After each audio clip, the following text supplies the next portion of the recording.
Després del derbi de filials amb victòria blanc-i-blava, aquest dissabte els pericos estarem molt pendents de la visita del juvenil A a la ciutat esportiva Hans Gamper. L'equip de Moisés Hurtado necessita guanyar per no allunyar-se de les primeres posicions. Diumenge a les 11, tord per al femení, que rep l'Atlètic Club. I una hora més tard, l'Espanyol B s'enfronta a l'Atlético Baleares. Després de la inesperada ensopegada davant el Girona, el juvenil A de l'Espanyol arriba al derbi amb l'obligació de guanyar.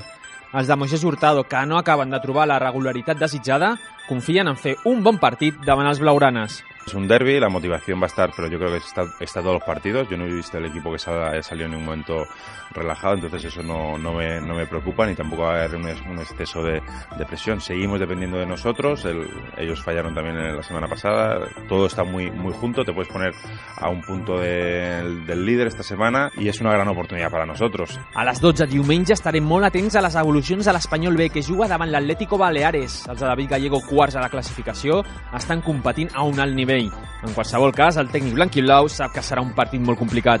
Yo creo que es el partido, por nuestra forma de jugar y por el perfil de jugadores que tenemos y por el perfil del rival, más complicado que hay en toda la temporada. Ganar ese campo es sumamente difícil por su propuesta, por cómo están, por el equipo que tienen, por las dimensiones del campo. Bueno, un equipo de 5 partidos ha ganado 4 en casa, muy poderoso. Bueno, un rival en el que me apetece mucho ver mi equipo cómo compite en un campo como ese. A les 11, a la ciutat esportiva de Nijarque, un clàssic de la Lliga. El femení juga contra l'Atlètic Club. Les de Joan Bacardit, que afronten un tram de calendari molt exigent, aspiren a sumar davant un rival que no acaba d'arrencar aquesta temporada.